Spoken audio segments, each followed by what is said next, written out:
Krishna education channel पर आपका बहुत बहुत स्वागत है। भगवान से प्रार्थना है कि आप लोग सदा प्रसन्न रहें और अपने स्टडी को लेकर के समर्पित रहें। हम लोग जैसा कि डिस्कस कर रहे हैं क्लास 12 फिजिक्स के ऊपर, और हमारा जो टॉपिक चल रहा है वह चल रहा है वैद्युत द्विध्रुव के ऊपर। आज का जो हमारा टॉपिक है वह है, हम आपसे पहले भी इस टॉपिक के बारे में डिस्कस कर रहे हैं, लेकिन उसमें से कुछ पार्ट उसमें रह गया था, शेष रह गया था, तो आज मैं उस पार्ट को क्या करूंगा, कंप्लीट करूंगा।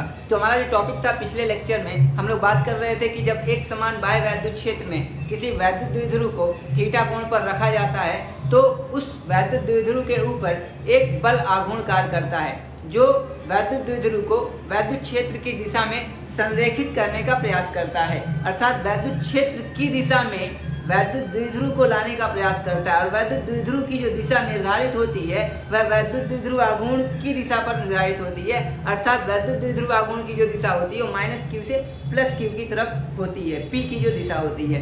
और इसके ऊपर हमने क्या किया था, इस सूत्र का डेरिवेशन हमने किया था कि जो वह बल आघूर्ण है वो वैद्युत द्विध्रुव को एक समान बाह्य वैद्युत क्षेत्र में क्षेत्र की दिशा में संरेखित करने का प्रयास करता है। इस कारण हम उस बल आघूर्ण को प्रत्यानयन बल आघूर्ण भी कहते हैं। और फॉर्मूले का जो हमने डेरिवेशन किया था पिछले वीडियो में, उसमें टाउ इज इक्वल टू क्या था, PE sin थीटा था। और हम जानते हैं कि जब भी sin थीटा हमें मिलता है तो ये जो आपका फॉर्म है, इसका जो सदिश फॉर्म होगा, जो वेक्टर फॉर्म होगा, उस वेक्टर फॉर्म में हमने इसको लिखा था आपको, vector tau is equal to vector P cross vector E के फॉर्म में हमने लिखा था। अब इसके ऊपर हम बात करेंगे कि विशेष स्थितियां क्या क्या हैं। तो आप देखेंगे कि जो विशेष स्थितियां इसमें करते क्या हैं, एक बार जब हम क्या करते हैं, बाह्य वैद्युत क्षेत्र एक बार स्थापित कर देंगे तो वह क्या हो जाएगा, फिक्स हो जाएगा। और जो वैद्युत द्विध्रुव को हम क्या करेंगे, जो ले लेंगे उसको हम थीटा कोण पर क्या करेंगे, पुट करेंगे, तो आप देखेंगे वैद्युत द्विध्रुव का जो द्विध्रुव आघूर्ण है वो भी फिक्स हो जाएगा।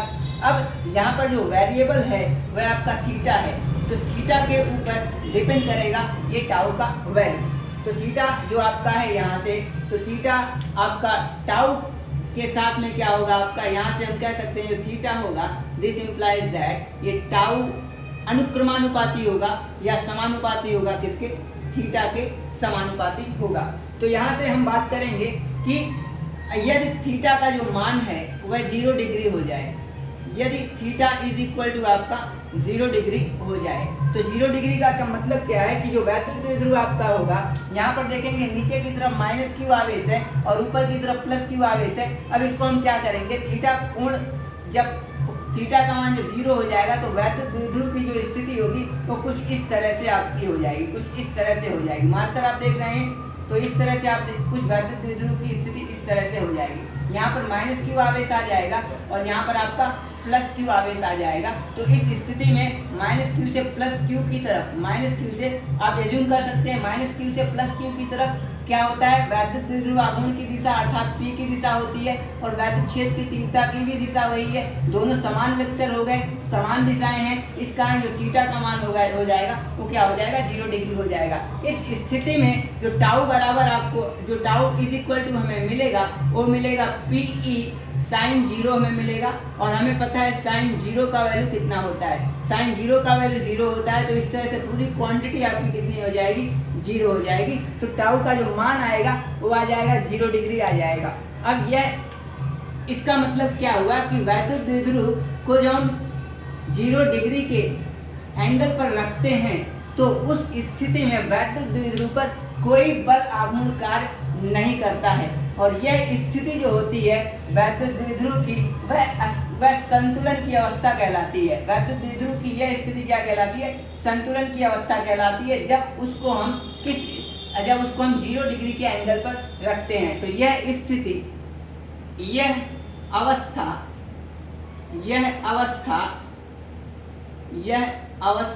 द्विध्रुव की, यह अवस्था द्विध्रुव की अस्थाई संतुलन की अवस्था कहलाती है। संतुलन की अवस्था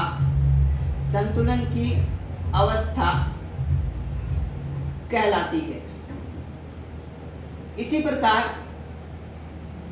प्रकार यदि हम क्या करें, इसको 180 पर घुमा दें, कितने पर घुमा दें, 180 पर घुमा दें, अगर थीटा का मान क्या हो जाएगा 180 डिग्री हो जाए, तो 180 के पहले मैं आपको 90 का दिखा दे रहा हूँ। 180 में आपको इसलिए बताना चाह रहा था कि उस स्थिति में भी टाउ का जो मान होगा वो 0 डिग्री होगा।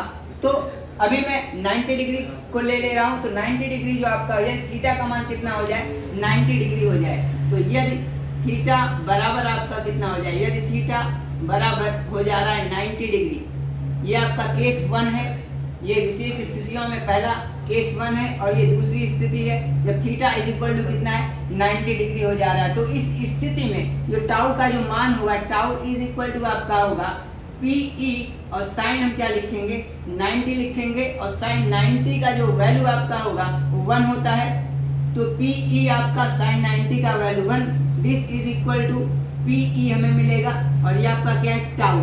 यह जो वैल्यू हमें मिला यह आपका मैक्सिमम वैल्यू होता है, किसका टाउ का मैक्सिमम वैल्यू होता है। तो इस तरह से हम देख सकते हैं 90 डिग्री पर जो वैल्यू मिल रहा है बल आघूर्ण का वह अधिकतम मिल रहा है, और उसका जो मान है वो आपका क्या है PE है।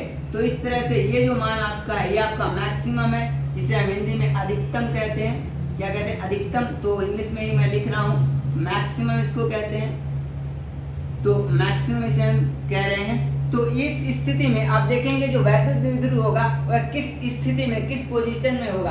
अब देखेंगे यहाँ पर आप देखेंगे इस तरह से -Q अगर जो इस तरफ रहता है और +Q इस तरफ रहता है, तो P की दिशा E की दिशा में ही होगी, द्विध्रुव आघूर्ण की दिशा वैद्युत क्षेत्र की दिशा में ही होगी, अर्थात एंगल दोनों के बीच में कितना बनेगा 0 डिग्री का बनेगा, जो कि हमने यहाँ पर देखा।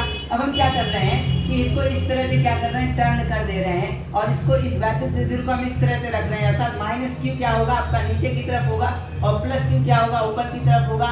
तो जो P की दिशा होगी वो कितना होगा, P की दिशा जो E के साथ P के बीच में E और P के बीच में जो एंगल बनेगा वो 90 डिग्री का बनेगा, यहाँ पर हम देख सकते हैं। तो इस स्थिति में जो बल कार्य करेगा, जो बल आघूर्ण कार्य करेगा वैद्युत द्विध्रुव के ऊपर, वो मैक्सिमम कार्य करेगा। तो यहाँ से हम एक परिभाषा और बना सकते हैं, अर्थात P की परिभाषा हम यहाँ से निकाल सकते हैं। P बराबर यहाँ से हमें मिल जाएगा टाउ मैक्स अपॉन मिलेगा हमें, टाउ मैक्स अपॉन मिल जाएगा E। अब यहाँ से हम वैद्युत द्विध्रुव आघूर्ण की परिभाषा अधिकतम बल आघूर्ण के पदों में क्या कर सकते हैं निकाल सकते हैं। तो यदि हम मान लें, यदि E इज इक्वल टू हम मान लें कितना है 1 न्यूटन पर कूलाम अगर जो वैद्युत क्षेत्र है, तो इस स्थिति अर्थात एकांक न्यूटन पर कूलाम अगर जो वैद्युत क्षेत्र है, तो P का जो वैल्यू हो जाएगा यहाँ से P इज इक्वल टू हो जाएगा टाउ मैक्स आपका हो जाएगा, P इज इक्वल टू क्या हो जाएगा टाउ मैक्स हो जाएगा। तो यह जो विद्युत द्विध्रुव आघूर्ण है वो अधिकतम बल आघूर्ण के क्या है आपका बराबर हो जा रहा है। कब बराबर हो जा रहा है, जब E का जो मान है वो कितना हो जा रहा है 1 न्यूटन पर कूलाम हो जा रहा है। तो इस स्थिति में हम परिभाषा बना सकते हैं कि वैद्युत द्विध्रुव आघूर्ण उस अधिकतम बल आघूर्ण के बराबर होता है जब वैद्युत द्विध्रुव को एकांक एक समान बाह्य वैद्युत क्षेत्र में क्षेत्र की दिशा के लंबवत रखा जाता है। तो परिभाषा वापस से मैं बोल रहा हूँ, आप देख रहे हैं कि जो P है वैद्युत द्विध्रुव आघूर्ण है और जो टाउ मैक्स है वो अधिकतम बल आघूर्ण है। तो वैद्युत द्विध्रुव आघूर्ण वैद्युत द्विध्रुव पर लगने वाले अधिकतम बल आघूर्ण के बराबर होता है यदि वैद्युत क्षेत्र का जो मान है वह एकांक मतलब 1 न्यूटन पर कूलाम हो और वैद्युत द्विध्रुव को उस एकांक एक समान वैद्युत क्षेत्र में क्षेत्र की दिशा के लंबवत रखा जाए, तो P का मान क्या होता है टाउ मैक्स के बराबर होता है। तो आप चाहें तो इसको लिख भी सकते हैं कि वैद्युत द्विध्रुव आघूर्ण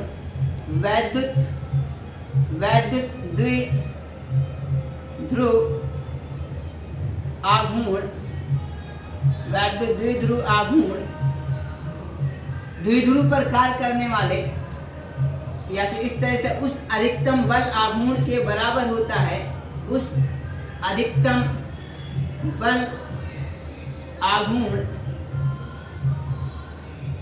के बराबर होता है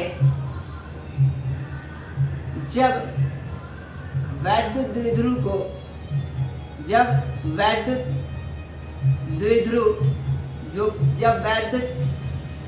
द्विध्रुव को एकांक एक समान बाह्य वैद्युत क्षेत्र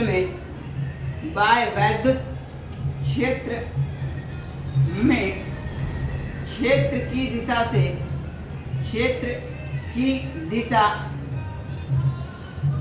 से 90 अंश के कोण 90 अंश पर अर्थात लंबवत रखा जाता है। तो इस तरह से हमने क्या किया, वैद्युत द्विध्रुव आघूर्ण की परिभाषा अधिकतम बल आघूर्ण के पदों में हमने निकाल ली। एक और जो आपका पहला केस है theta is equal to 0 degree, इसी तरीके से यदि हम theta is equal to 180 degree अगर जो लेना चाहें, तीसरी जो स्थिति हमारी बन रही है, यदि हम क्या करना चाहें, यदि हम थीटा इज इक्वल टू मान लें, कितना मान लें, थीटा इज इक्वल टू हम 180 डिग्री मान ले रहे हैं, तो इस स्थिति में टाउ इज इक्वल टू आपका हो जाएगा पीई साइन 180 डिग्री हो जाएगा, साइन 180 डिग्री हो जाएगा। This is equal to PE sine 180 degree का मान लीजिए कि हमें पता नहीं है, तो हम इसको निकाल सकते हैं, साइन 90 प्लस 90 लिख सकते हैं। दिस इज इक्वल टू आपका हो जाएगा पीई साइन 90 प्लस थीटा आपका क्या होता है, कॉस थीटा होता है, और थीटा की जगह पे 90 है तो यहाँ पे कॉस 90 लिख देंगे, और पीई इंटू कॉस 90 का मान कितना 0 होता है। तो इस तरह से ये पूरी क्वांटिटी 0 हो जाएगी और इस तरफ हमें क्या मिल जाएगा, टाउ मिल जाएगा। तो हम देख सकते हैं यहाँ पर कि पहली स्थिति थीटा का मान जब 0 होता है अथवा थीटा का मान जब 180 अंश होता है, तो इन दोनों स्थितियों में जो बल आघूर्ण कार्य करता है, बल आघूर्ण का जो मान होता है वो कितना होता है, 0 होता है। अर्थात इन दोनों अवस्थाओं में वैद्युत द्विध्रुव पर कोई बल आघूर्ण कार्य नहीं करता है, और यह दोनों अवस्था द्विध्रुव के संतुलन की अवस्था कहलाती है, चाहे ये 0 थीटा इक्वल टू 0 डिग्री पर रखा हुआ हो या फिर थीटा इक्वल टू 180 डिग्री पर रखा हुआ हो। तो इस तरह से हमने क्या किया कि एक समान बाह्य वैद्युत क्षेत्र में रखे वैद्युत द्विध्रुव पर कार्य करने वाले बल आघूर्ण का सूत्र तथा उस सूत्र के आधार पर हमने कुछ विशेष स्थितियों के बारे में आपसे हमने डिस्कस किया। एग्जाम पॉइंट ऑफ व्यू से ये काफी महत्वपूर्ण है, आप इसको क्या करेंगे, तैयार कर लेंगे। अब हम बात करेंगे कि साइन कर्व किस तरह से बनेगा। तो हम यहाँ पे देख सकते हैं जो टाउ जो है उस अनुक्रमानुपाती के डायरेक्टली प्रोपोर्शनल टू है किसके, थीटा के। तो थीटा और टाउ के बीच में अगर हम ग्राफ बनाना चाहें, साइन कर्व बनाना चाहें, तो यहाँ से मैं आपको साइन कर्व बना करके मैं यहाँ पे दिखा रहा हूँ। तो साइन कर्व बनेगा हमारा यहाँ से, तो किसके बीच में साइन कर्व हमें बनाना है, टाउ और थीटा के बीच में साइन कर्व बनाना है। तो टाउ एंड थीटा के बीच में साइन कर्व जो हम बनाएंगे वो आपका हुआ साइन कर्व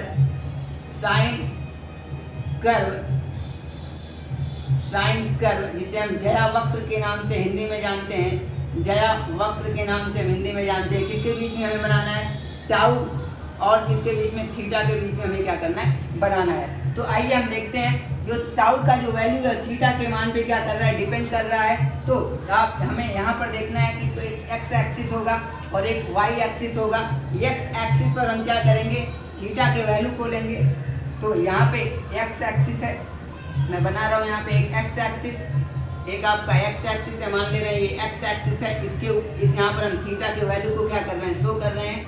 यहाँ पे थीटा के वैल्यू को हम क्या कर रहे हैं, शो कर रहे हैं। और फिर ये वाई एक्सिस है, वाई एक्सिस पर हम क्या कर रहे हैं, शो कर रहे हैं किसको, वाई एक्सिस पर हम शो कर रहे हैं टाउ को। जो आपका ये टाउ होगा और ये थीटा होगा। तो आइए देखते हैं तो टाउ का जो मान होगा यहाँ पर हम देख सकते हैं क्या होगा।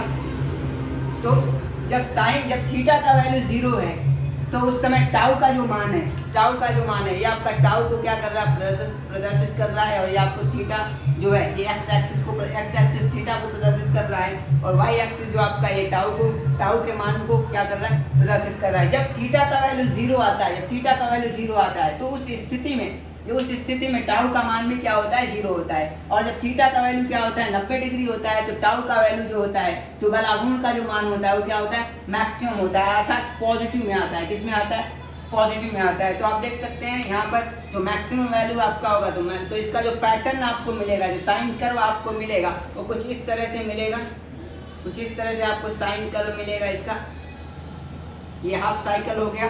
फिर वापस से यही पैटर्न आपका इनवर्ड नीचे की तरफ सेम यही पैटर्न आपका बनेगा, सेम यही पैटर्न आपका बनेगा।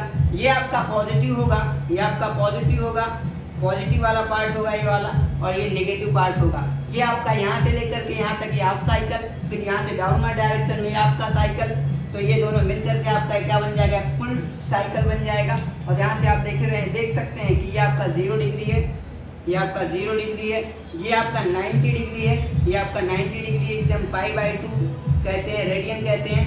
ये आपका पाई हो जाएगा, पाई रेडियन हो जाएगा। उसके बाद यहाँ से आप देखेंगे ये आपका 3π/2 होगा, ये आपका क्या होगा 3π/2 का वैल्यू होगा, और यहाँ पे आपका आ जाएगा 2π, यहाँ पे जो आपको कितना आएगा 2π आपका आएगा।